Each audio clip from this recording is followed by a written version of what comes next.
जय श्री कृष्णा।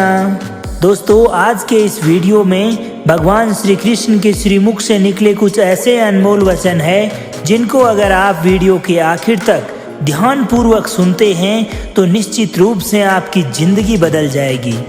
भगवान श्री कृष्ण कहते हैं कि मेरे हाथ में दो पात्र हैं, एक पात्र में जल है और दूसरे पात्र में कुछ मिष्ठान अर्थात मिश्री है। अब जैसे ही इस मिश्री को जल में मिला देते हैं तो मिश्री अपना अस्तित्व खो देती है, परंतु जल को अभिमान है कि उसका अस्तित्व अभी भी जिंदा है। परंतु इस जल को जो भी व्यक्ति चखेगा उसको यह अवश्य पता लग जाएगा कि यह जल अब वो जल नहीं रहा, यह शरबत बन गया है। हमारा प्यार, हमारे बलिदान भी ऐसे ही होते हैं। जो इस बात को अनुभव करते हैं वो समझ सकते हैं कि कैसे हमने समय की धारा को परिवर्तित कर दिया। जो बलिदान देते हैं उनका अस्तित्व कभी भी समाप्त नहीं होता, अपितु उनका बलिदान संसार में कुछ न कुछ परिवर्तन अवश्य लाता है। हम सभी कभी न कभी कहीं न कहीं अपने जीवन में यात्रा अवश्य करते हैं।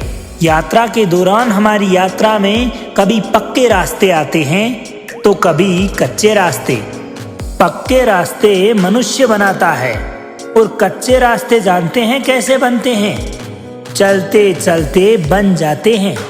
जब लोग एक स्थान से दूसरे स्थान तक जाते हैं तो पैरों के दबाव से नीचे की घास कुचल जाती है। बार बार उसी मार्ग पर जाने से रास्ते स्वयं बन जाते हैं। और यही जीवन है और यही नियति भी। जब आपके जीवन में आपको कोई मार्ग ना मिले तो रुकिए नहीं, आगे बढ़ते रहिए और आपके पैरों के दबाव से मार्ग स्वतः ही बन जाएगा।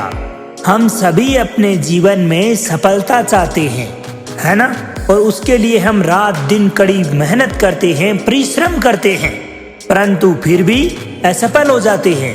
लेकिन क्या आपने सोचा कि ऐसा क्यों होता है? क्योंकि सफलता पाने का मंत्र बड़ा कठिन नहीं बल्कि बहुत सरल है।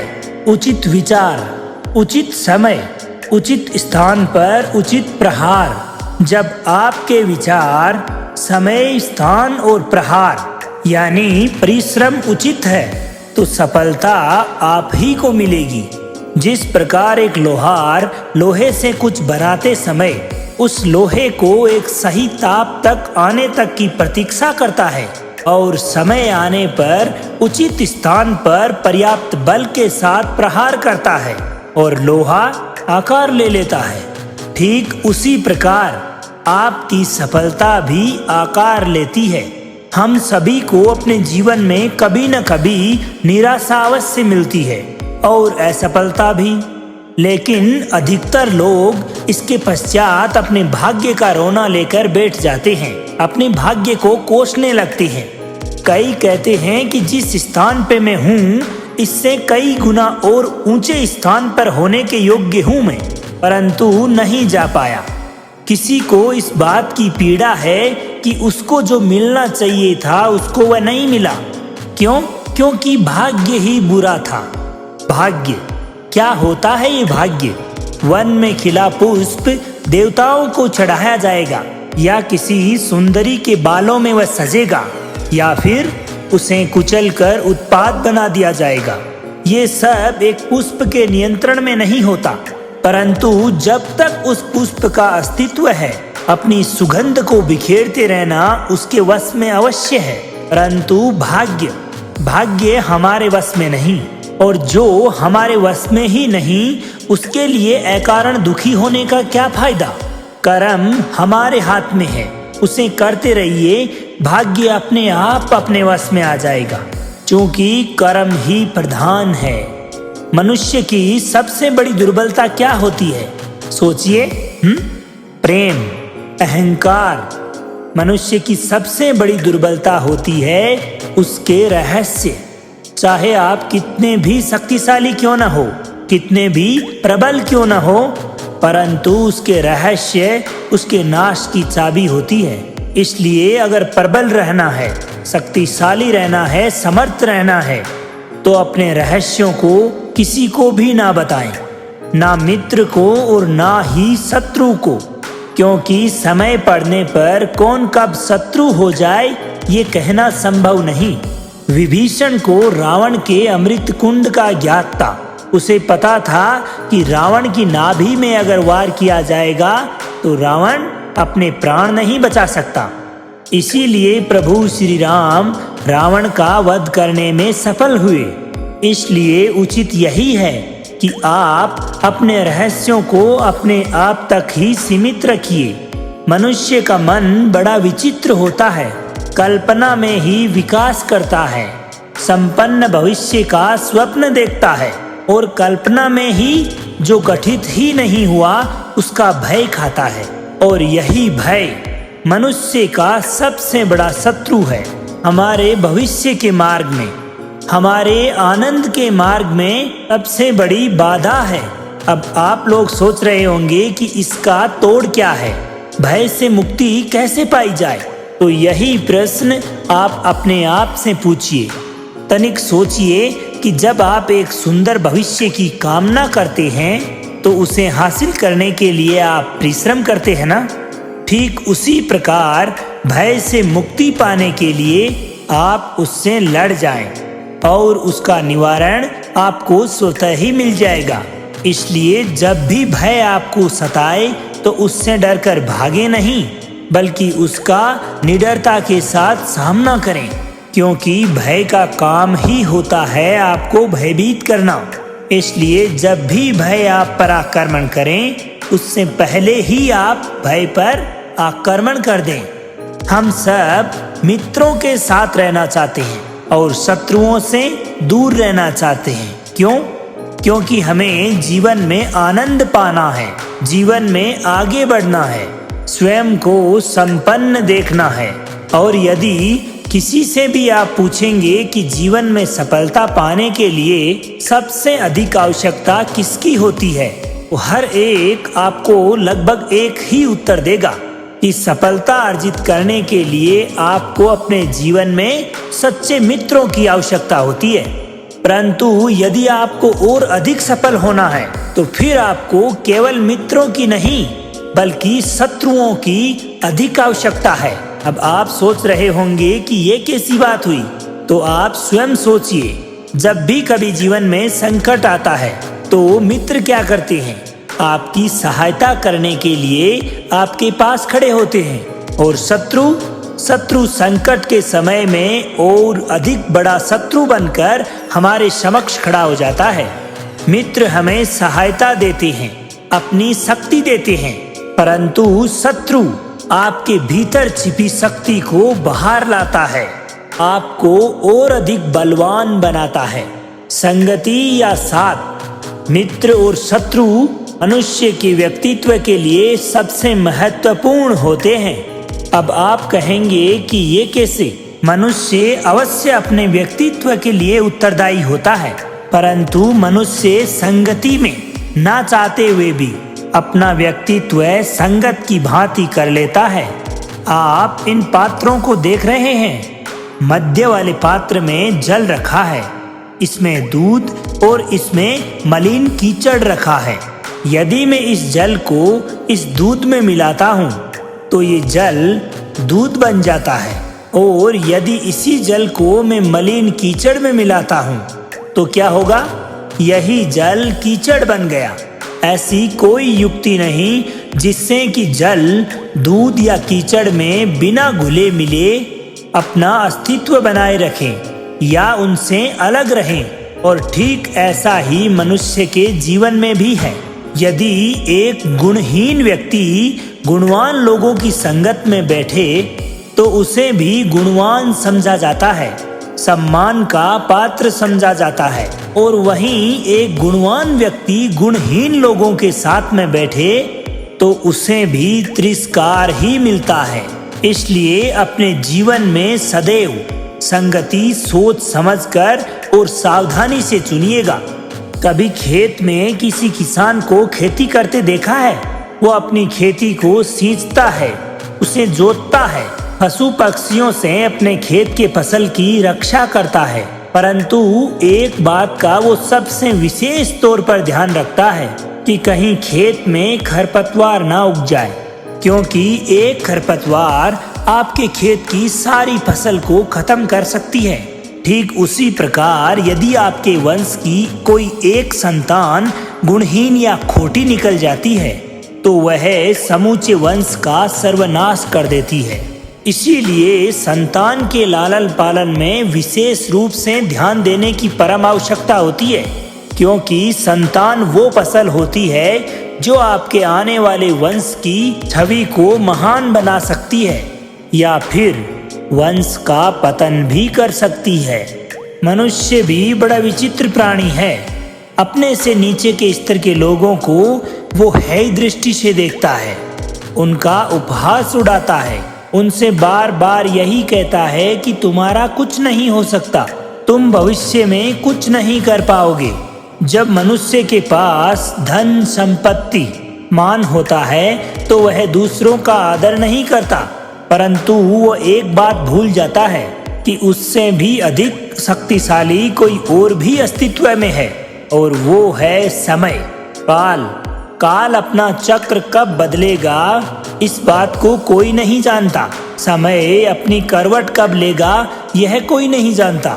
कोयला भी समय के साथ साथ हीरे में परिवर्तित हो जाता है। इसलिए जीवन में कभी भी किसी का भी उपहास नहीं उड़ाना चाहिए। बड़ी विचित्र समस्या है। मुझे याद भी नहीं है कि इस गुच्छे की कौन सी चाबी इस ताले को खोलेगी। बहुत देर से प्रयास कर रहा हूँ, परंतु ये ताला खुलने का नाम तक नहीं ले रहा। ऐसी परिस्थिति में आप क्या करेंगे? अधिकतर लोग ऐसी परिस्थिति में अपनी आशा खो बैठते हैं। उन्हें लगता है कि चाबी खो गई। वो तिलमिला उठते हैं, क्रोधित हो उठते हैं, परंतु उस समय शांत रहिए, धैर्य से काम लीजिए, तो गुच्छे की अंतिम चाबी ताले को खोल सकती है। कुल्हाड़ी का अंतिम प्रहार वृक्ष को काट के गिरा देता है, परंतु क्या सत्य में कुल्हाड़ी का अंतिम प्रहार ही वृक्ष को काट के गिराता है? आपको आपका लक्ष्य दिला देता है? नहीं, आपका निरंतर प्रयास ही आपको अंतिम सफलता दिलाता है। जब आपका मन निराश हो तो आप अपने लक्ष्य के प्रति दुगनी मेहनत के साथ लग जाइए, क्योंकि लगातार बहता हुआ जल ही कठोर चट्टान को काट सकता है। सफलता पाने का मूल है परिश्रम, प्रयास और आशा। मनुष्य का जीवन ऋतुओं के समान होता है। आज ग्रीष्म तो कल वर्षा, परसों शीत। तनिक संकट आया तो हम संयम खो बैठते हैं, तनिक ऋतु बदली तो हम अधीर हो जाते हैं। अपने आक्रोश में, अपने क्रोध में हम उनसे ही अपने संबंध बिगाड़ लेते हैं जो हमारे अपने होते हैं। क्यों ऐसा होता है ना? क्योंकि हमें लगता है कि हमारे अपने ही तो हैं, पुनः मना लेंगे। परंतु ये बात स्मरण रखिएगा कि सदा ऐसा करना संभव नहीं होता। सागर की उछलती लहरों को तट सहता है, और अगर तट ही टूट जाए तो बाढ़ आ जाती है। हमारे संबंध भी दूध की भांति होते हैं। दूध तपकर उबल जाता है, परंतु यदि उसमें खटास आ जाए तो वह फट भी जाता है, और फटे दूध को चाहे जितना मर्जी मसलो उसमें से माखन नहीं निकलेगा। इसीलिए सदैव अपने संबंधों को संभाल कर निभाना चाहिए। आपने कभी चुंबक को देखा है? कैसे वह लोहे की ओर आकर्षित होता है और कैसे वो लोहे को अपनी ओर आकर्षित करता है, क्योंकि उसके स्वभाव में ही आकर्षण है। हम सब के भीतर भी एक ऐसा ही चुंबक होता है, विचारों का चुंबक, जो सदैव अपने समान विचारों को ही अपनी ओर आकर्षित करता है। हम जो बोते हैं वही तो काटते हैं। उसी प्रकार हम जैसा सोचते हैं वैसा ही पाते हैं। कोई साधु है जो निरंतर ईश्वर का ध्यान करता है, नाम जपता है, तो उसे परमात्मा की प्राप्ति हो जाती है। अर्थात कोई भी फल पाना हमारी सोच पर निर्भर करता है। ओस की बूंद यदि केले के पत्ते पे गिरे तो वो कपूर बन जाती है। सीप में गिरे तो मोती, और अगर विषधर के मुख में गिरे तो जहर। बूंद एक ही है, परंतु उसके प्रारब्ध भिन्न भिन्न है, क्योंकि उसको आकर्षित करने वालों के व्यवहार भिन्न हैं। इसलिए ये आप पर निर्भर करता है कि आपको अपने भविष्य में विष चाहिए या अमृत। एक बात याद रखिएगा कि हम हमेशा वही बन जाते हैं जैसा हम सोचते हैं, जैसा विश्वास रखते हैं। ये आपका विश्वास ही है जो ये निर्धारित करेगा कि आपको भविष्य में विष मिलेगा या अमृत। इसलिए सदैव अपनी सोच को सुदृढ़ रखिए, सकारात्मक रखिए, और फल भी सकारात्मक ही मिलेगा। जब से इस सृष्टि का निर्माण हुआ है तब से जल की धारा और चट्टान के मध्य संघर्ष ही रहा है, परंतु आपने भी देखा होगा कि हर बार चट्टान की कठोरता को ही हारना पड़ता है, और नदी की धारा कोमल होते हुए भी अंततः चट्टान को काट ही देती है। कभी सोचा है क्यों चट्टान इतनी कठोर और जल इतना कोमल, चट्टान इतनी दृढ़ और जल इतना लचीला, परंतु फिर भी कोमल जल सदैव कठोर चट्टानों के भीतर से अपना मार्ग बना ही लेता है।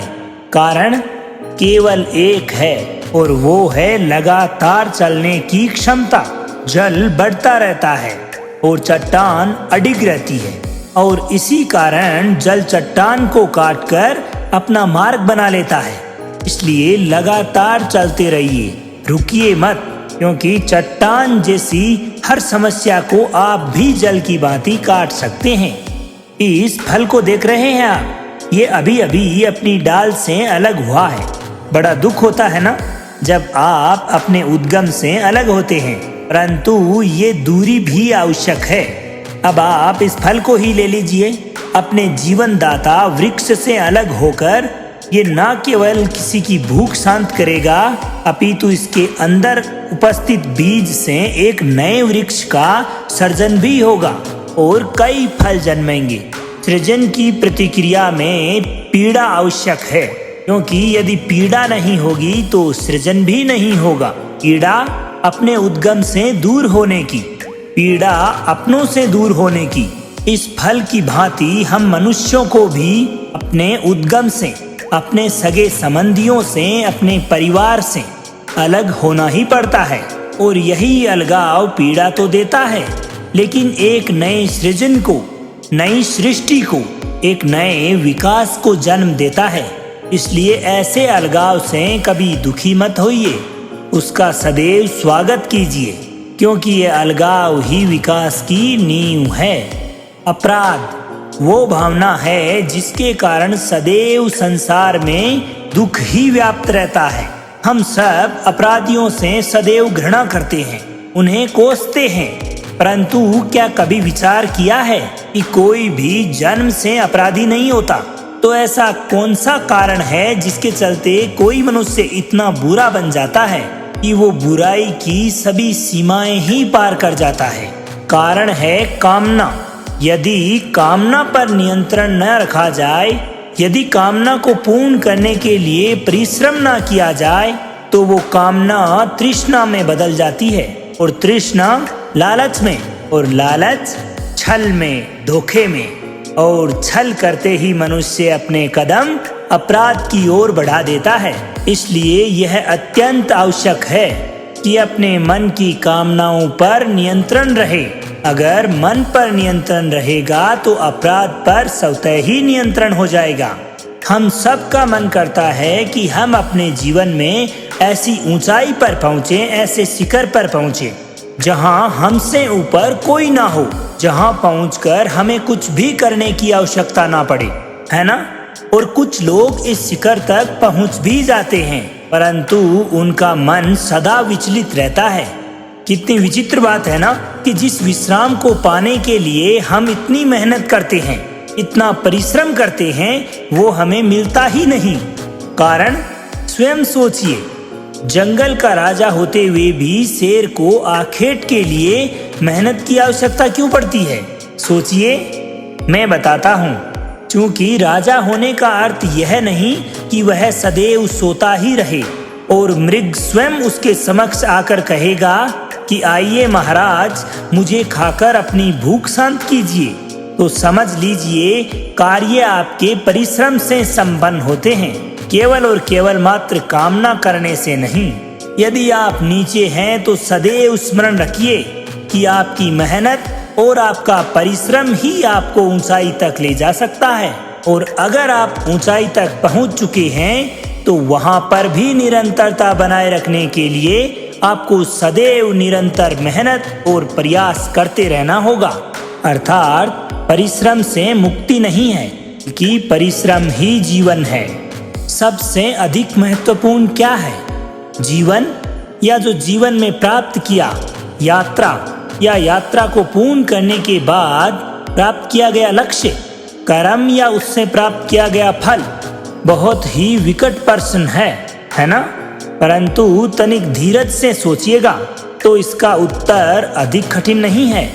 यदि जीवन एक यात्रा है तो उसका लक्ष्य क्या होना चाहिए? स्वयं सोचिए। मन, तन, धन नहीं ना? अंतिम लक्ष्य है परम आनंद, और ये अचानक से नहीं मिलता। इसे प्राप्त करने का केवल एक ही उपाय है, और वही आपका कर्म भी है, और वही आपकी यात्रा भी, और वही आपका प्रारब्ध भी है। और आपको अपने जीवन में कौन बताता है कि आपके लिए सही क्या है? वो है आपका मन, जो मस्तिष्क की भांति हानि और लाभ नहीं सोचता, जो आपको केवल ये बताता है कि सुख किसमें है, संसार का कल्याण किसमें है और आनंद किसमें है। यदि आपका मन संयमित है तो वो आपका सबसे महत्वपूर्ण मार्गदर्शक है, जो आपकी यात्रा, आपका लक्ष्य, आपके कर्म और उसके फलों को सबको शुभ बना सकता है। इन पक्षियों को देख रहे हैं आप? इनका उड़ना, वायु में इनका इतना संतुलित रहना हमें भी मुग्ध कर देता है ना? इन्हें उड़ता देख आपके मन में भी इच्छा होती होगी कि इन्हीं की भांति आप भी स्वतंत्रता के साथ उड़ पाएं। अपने आप में ईर्ष्या होती है ना, जब आप इनको खुले आसमान में विचरण करते देखते हैं। पर क्या कभी सोचा है इस उड़ान को, इस स्वतंत्रता को पाने के लिए कितना संघर्ष, कितना अभ्यास किया होगा इन्होंने? आकाश में उड़ने से पूर्व धरती पर कितना गहन परिश्रम किया होगा इन्होंने। इनके माता पिता ने जब सर्वप्रथम इनको अपने पंख फड़फड़ाने के लिए उकसाया होगा तो कितनी बार धरा पर गिरे होंगे। पहली बार वायु में उड़ते समय कितना भय लगा होगा इन्हें। अपनी पहली उड़ान के पश्चात धरा पर उतरते समय गिरकर कितनी चोट खाई होगी इन्होंने। इस उड़ान को, इस स्वतंत्रता को पाने के लिए इन्होंने कुछ मोल चुकाया है, तो वो है परिश्रम। इसलिए परिश्रम ही तुम्हें अपने जीवन में जो कुछ भी आपका लक्ष्य है उसे प्राप्ति में बहुत सहयोग देने वाला है। इसलिए लगातार निरंतर अथक प्रयास में लगे रहिए, आपका लक्ष्य आप निश्चित रूप से प्राप्त कर लोगे।